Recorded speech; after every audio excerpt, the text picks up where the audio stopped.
okay? And just before we get started, let's go ahead and deal with a couple of administrative items. So number one, this webinar is available on demand after we complete today's live broadcast. So we're excited for you to be able to download that and share it with your friends. You're welcome to go to ebuilder.net and you'll find the webinar on demand there. And all throughout the presentation, we always look for engagement and interaction with the audience. We would love for you to ask questions. So if you just go to the questions panel in our webinar platform technology, you'll be able to ask questions all along the way, and we'll get to as many of those answers to those questions as we can at the conclusion of the content.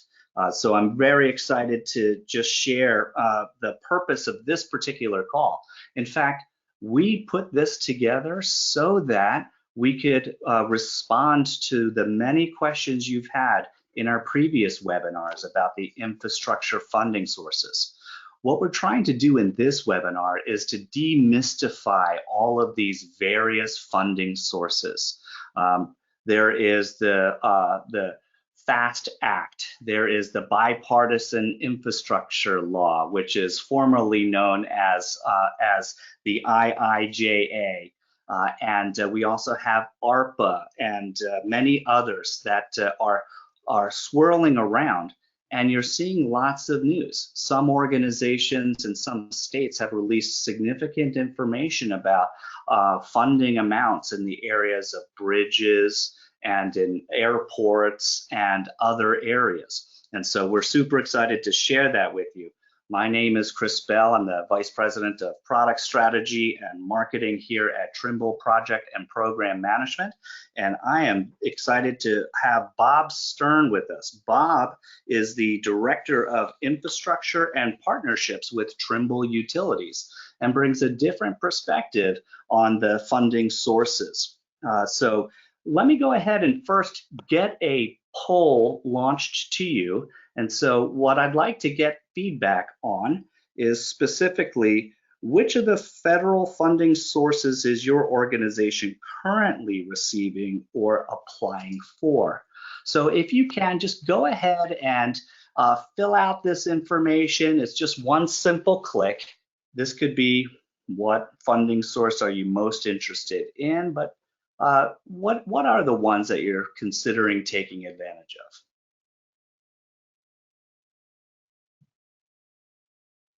You know, it's interesting, Bob, as people get a chance to respond to this, there's so much news about the funding source. What are your, big highlights here of the news in all of these funding sources that you're seeing? It's certainly a lot of information that you have to sift through. I'm going to cover some of that information in a way that makes it a little more inject some reality and what's real and what isn't. But you have to be cautious on what you see on the internet because there's all kinds of information. There's certainly, there's a couple sites which I'll talk about that you can go to get information straight from the horse's mouth on the funding. But yeah, it can be really confusing. Okay, well, the poll responses are in. I know people are still filling that out, but I think we got our trends. So pretty evenly split, Bob, between about 60% of those attending the webcast today are interested and already working on ARPA, the American Rescue Plan Act. And subordinate to that, it's also associated with that is the state and local fiscal recovery, about 20% of the audience there.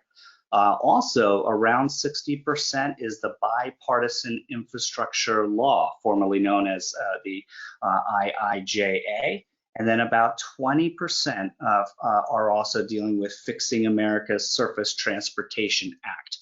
So our friends from Departments of Transportation and transit authorities and others. And then 10% say other. So hopefully what that does for you, Bob, is give you a little bit of context as to where to take the presentation. So Bob, take it away. Thanks, Chris. I appreciate it. The responses to the poll maps up well to what I'm going to present here today.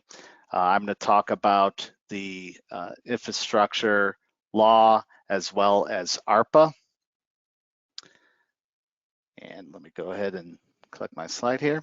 So this really does present a once in a lifetime opportunity for our country. And under ARPA and the Bipartisan Infrastructure Law, billions and billions of dollars and trillions are being made to fund infrastructure projects and programs across the country. Well overdue. Certainly, it does present a once in a lifetime opportunity to upgrade our infrastructure.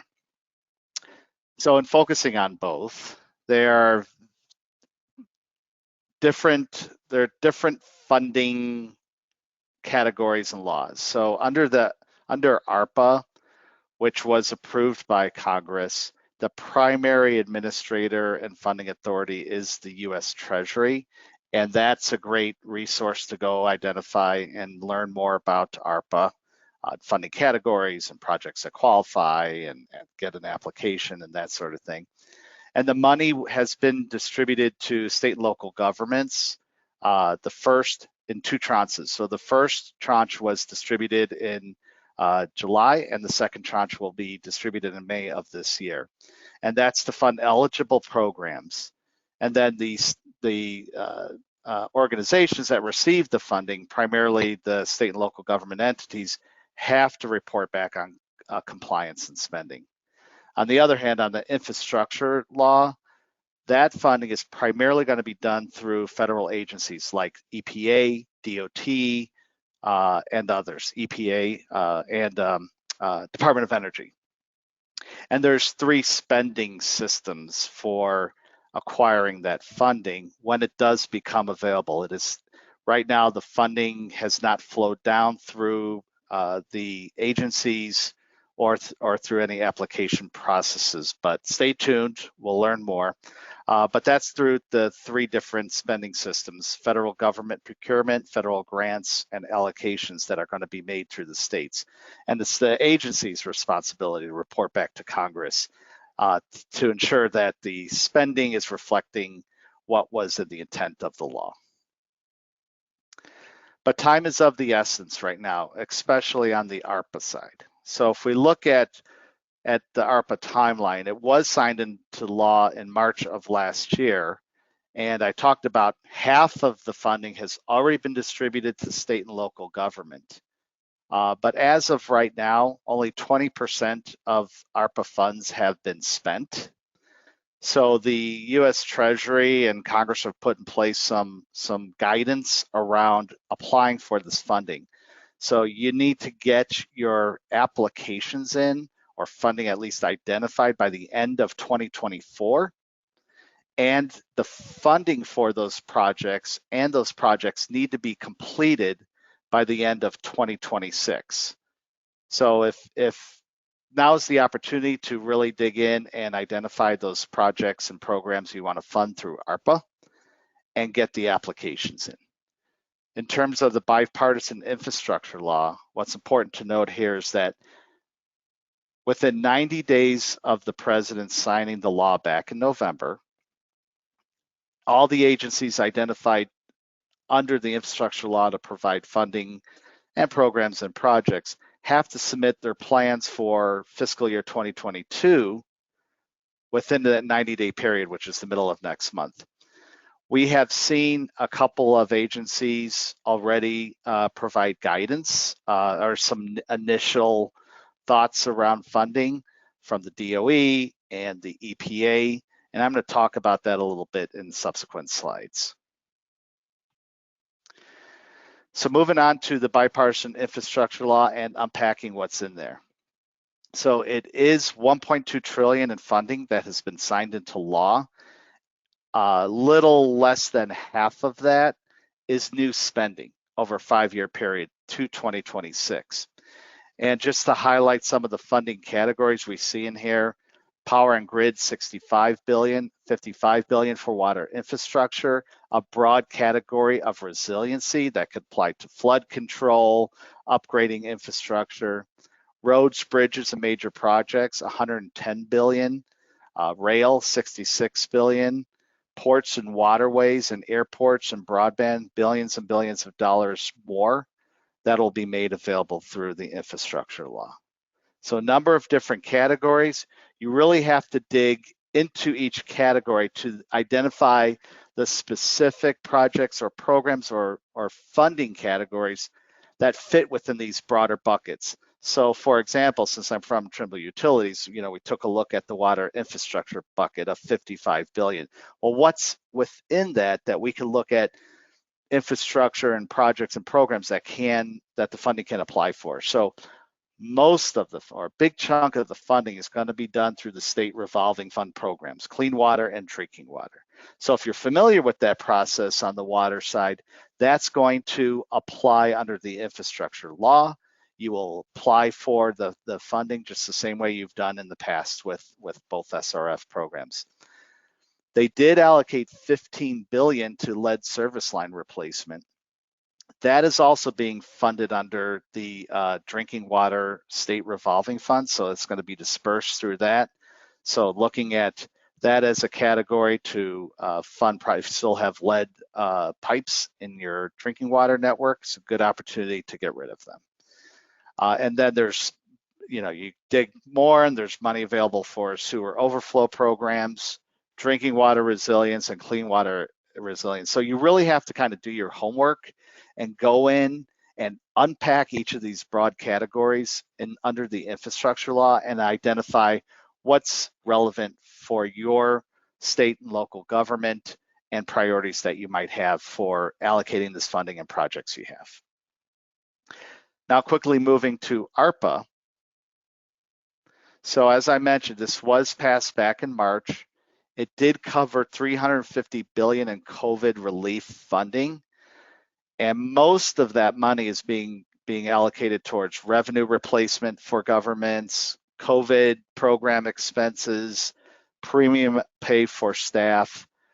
So the big chunk there. However, we are seeing and money is available for necessary investments in water, sewer, and broadband infrastructure.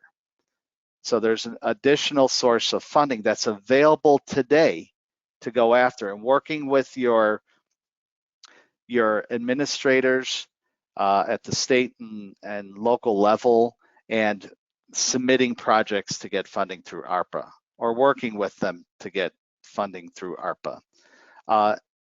Local governments have the flexibility to direct funding based on their needs or priorities. So just as a team, you got to work together to identify those projects and programs that may qualify under funding under ARPA.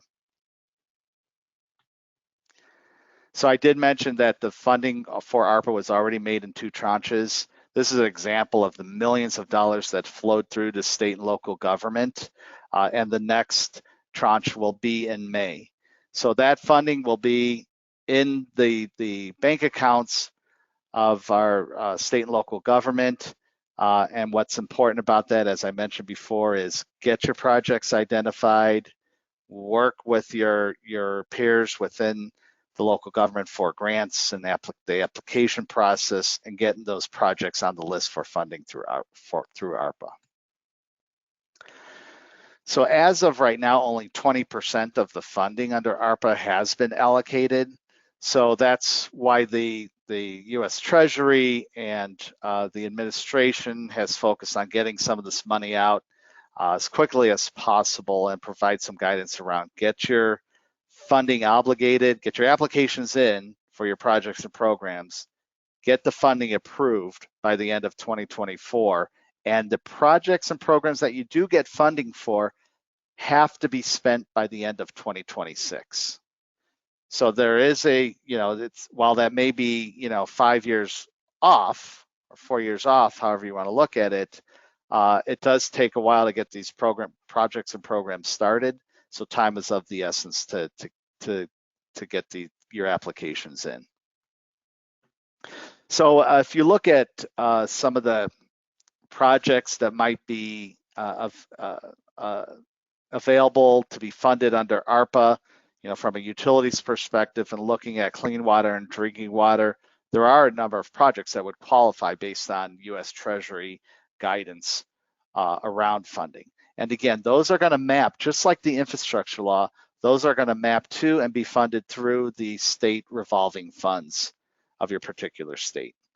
And a great place to go to identify what the SRFs are funding is each state should have an SRF website, and you can go through, you can see what they're funding, and if some of that funding and priorities map to what your needs are at the local government level, at county and city, then get that application in. Now, the final rule on ARPA was published a couple of weeks ago. And what's important to take from that, or what we took from that that is relevant to you, is that there is a standard allowance for revenue loss of 10 million per state and local government entity. Now, what that really means is if you look at how we file for taxes, you could take the standard deduction or you can itemize. If you do the standard deduction, you get 10 million to spend what you want on government services. And the second bullet here kind of conveys what's in the final rule related to government services. So it could be roads, it could be cybersecurity, it can be hardware and software, of which Trimble provides solutions for. But there's a number of other categories that government services does include that could be funded through the 10 million. So every state or every local municipality, county government's going to get this 10 million, or you can go through this formula calculation to do the itemized deduction, so to speak, to get more money.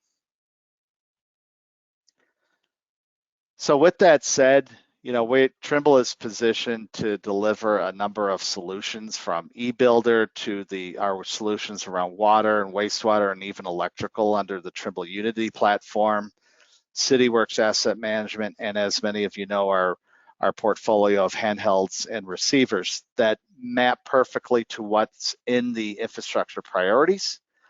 So contact us and let us know how we can help with your project identification and get funding under ARPA and the infrastructure law. Now, there is some resources that I'll list here that you can go to for more information.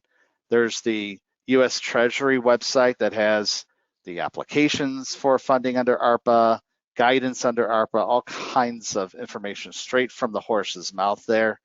There is the National Association of Counties, the League of Cities, and the National Conference of State Legislators, which also provides a boatload of information around ARPA. And now we're starting to see more and more on the infrastructure law emerging in those websites. So visit those places to learn more. But of course, Trimble has its own website under infrastructure.trimble.com that you can reference as well for updates on infrastructure funding and what Trimble's doing. So I'll leave you with one parting point.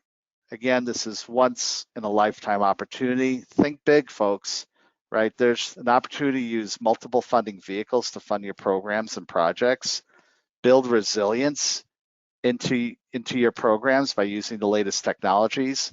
Leverage some of the new technologies that are available to modernize your projects. Demonstrate benefits to your community.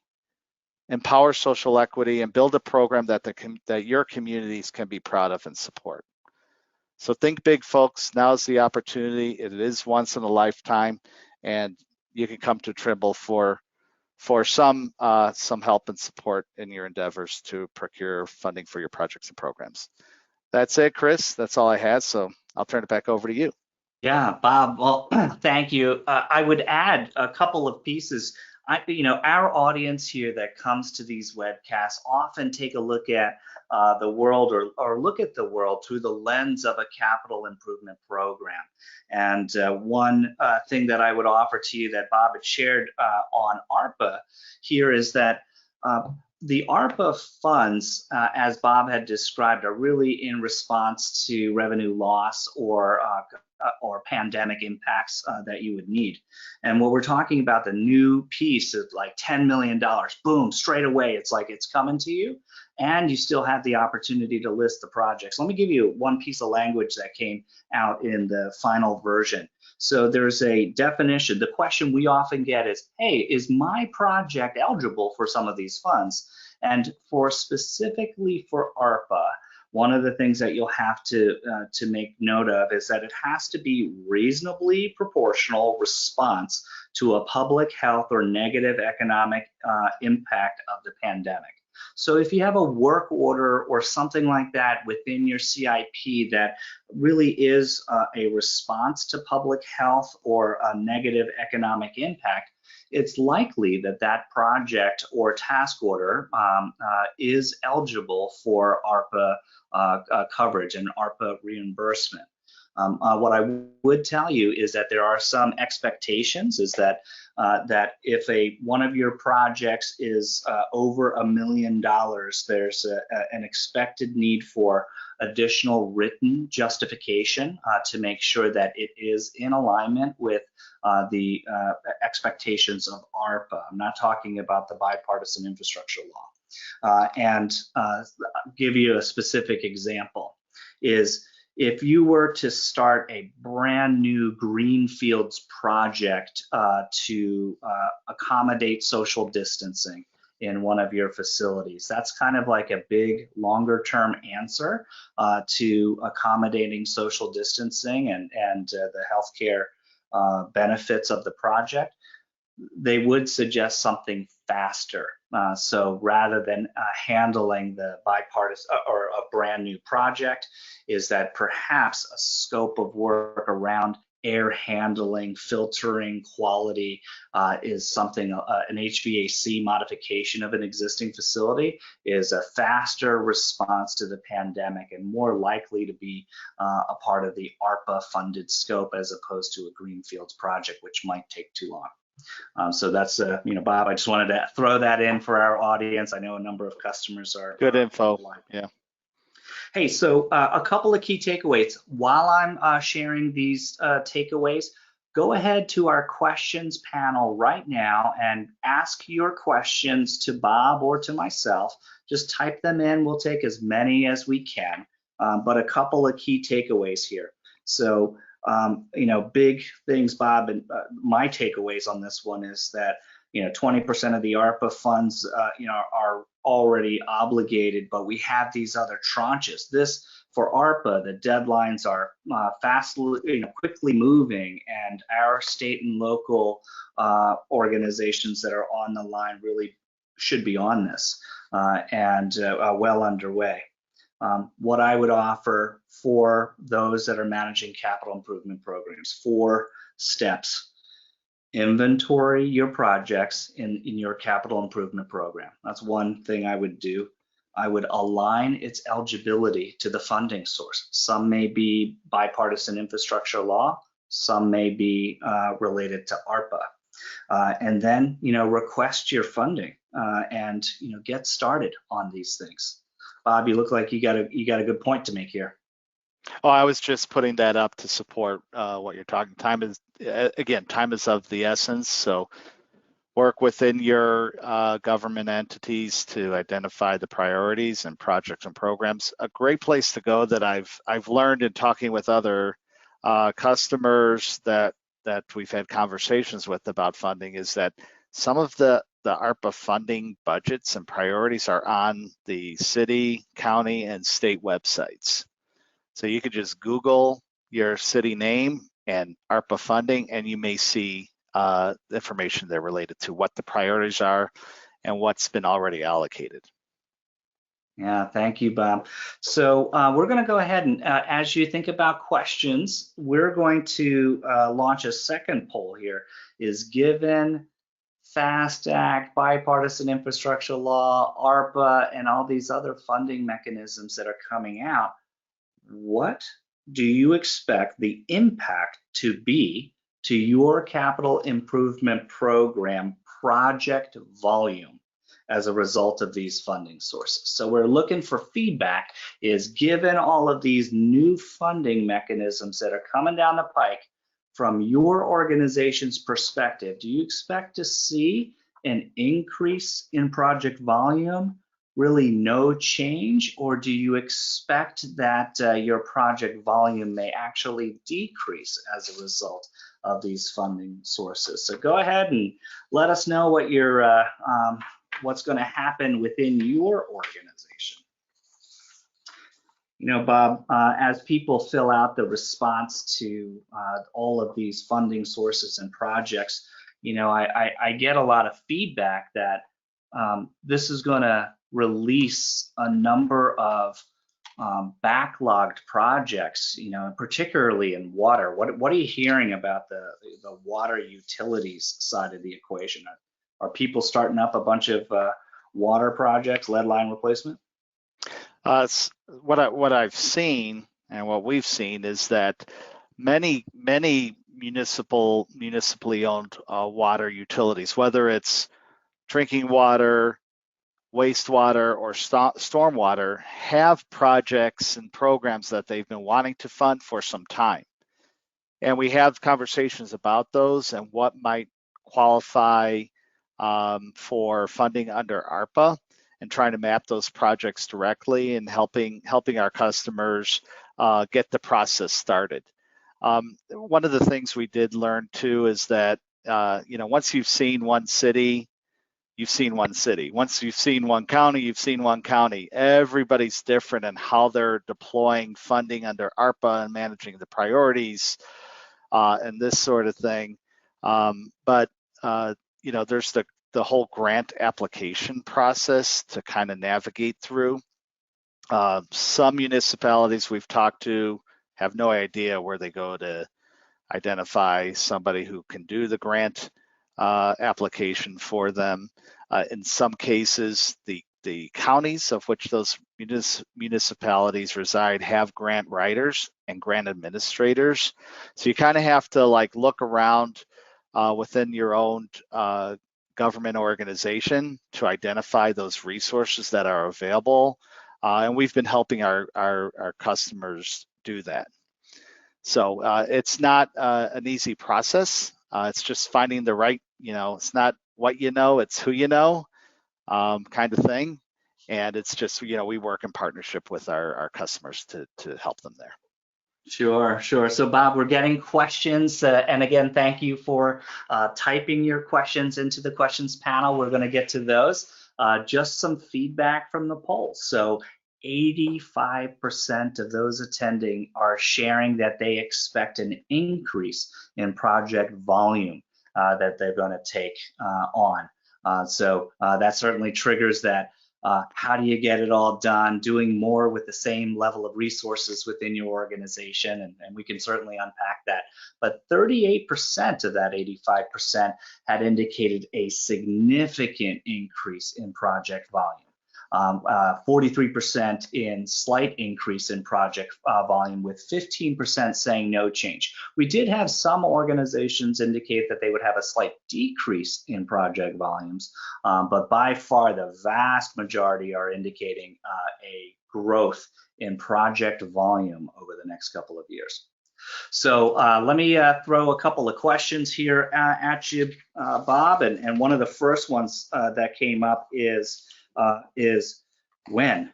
Tell me when. When will we know when the application process to be available specifically for the Bipartisan Infrastructure Law? I don't know. I think that's still being worked out. There may be something out there. I just haven't seen it. But I would suggest that there is a sense of urgency to get projects funded sooner rather than later for a number of reasons. So we will update the Trimble website, and you'll probably see information on the internet as soon as the agencies for the federal government, DOE, EPA, DOT, provide more clarity and information as funding authorities under the infrastructure law for the application process. Okay, here's another question, and this is a really simple one. Is could you clarify whether these funding sources are loans or are they outright grants? It's a combination. So under the infrastructure law, it's a combination of grants, forgivable loans, capital loans, as well as outright funding through other mechanisms that are included, that may be and probably will be included under the infrastructure law funding sources. Some of it's also requires state matching on some of the programs and projects you're applying for. But again, once we see the application process merge out of this from the various agencies, we'll learn more about what are some of the parameters around that. But you have to kind of look to your state government and state programs for funding and how they'll be managing the disbursement of funds as well as loans. Sure. So this is, I love this question, is are there clear and unambiguous reporting requirements for ARPA funding, or perhaps I'll expand it to the Bipartisan Infrastructure Law to demonstrate utilization of the funds to a particular project? Yeah, so in terms of compliance under ARPA, that's easier to answer because it's all compliance is being run by the US Treasury. So the state and local government has to report compliance to the Treasury at certain iterations of their projects. So if I go, I think that was this one here. So under ARPA, they have to report back on the spending plan, compliance, and allocations and spending to the US Treasury. Under the infrastructure law, the federal agencies are going to have to report to Congress, reports and compliance on the spending. But in terms of what the state and local entity has to report back under infrastructure law compliance remains to be seen. But what I can say on the water side is that we see that since funding for ARPA and funding under the infrastructure law is going to be managed through the state revolving funds, it would be the typical compliance and reporting process you would have to do under the SRFs. Okay, and I would imagine that particularly with ARPA, that the U.S. Treasury site that you had brought up would be a good resource to go check for specific additional reporting requirements, formats, and others. So Absolutely. another question, Bob, is do you know if ARPA funding is available for private utilities? And then same question with water or sewer authorities. So if you're suggesting investor-owned utilities, so the answer is no. However, if you are a special utility district, you can work in collaboration with your local governments to share the funding. In that case, working in partnership with them, you can identify the projects or programs you want to do, like a lead service line replacement, whatever it is, get the ARPA funding through your local government entity. And for the special district people that may be on the call, what's kind of cool about that is that the state and local government is the one who has to report compliance, which obviously I'm sure you'll help them do that, but there's no reporting requirements for the special districts under ARPA. Okay, and we're going to go ahead and we'll wrap up with one additional question, which is could you just talk a little bit to the natural gas and pipeline improvements? Are there funding categories in that area of pipeline infrastructure?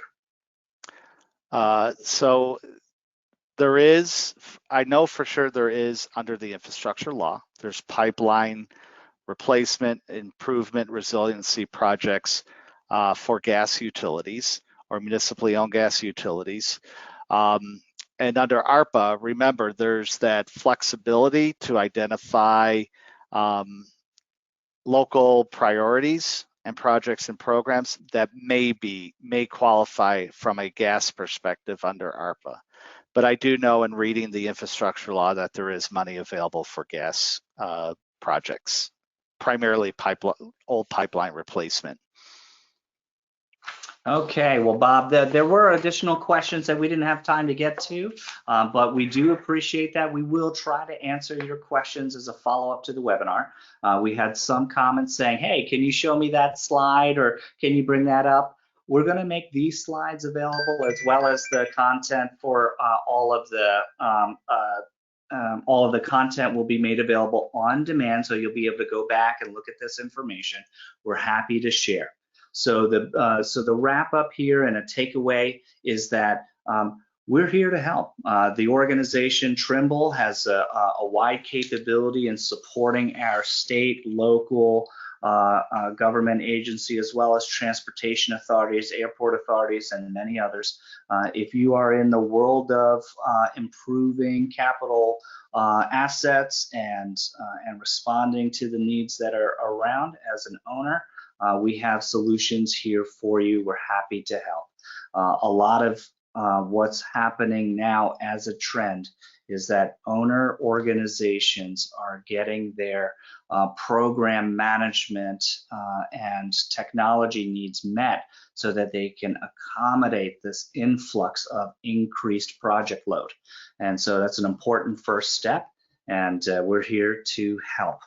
So as a wrap up to the presentation, I would ask that if you take a moment, give us your feedback on the webinar. When this webinar closes, you're going to get a quick question as you go throughout the rest of your day. Give us some feedback. Tell us about the topics you'd like to hear about, and we'd be happy to meet those needs. And on behalf of Bob Stern and myself, Chris Bell, thank you and have a great afternoon.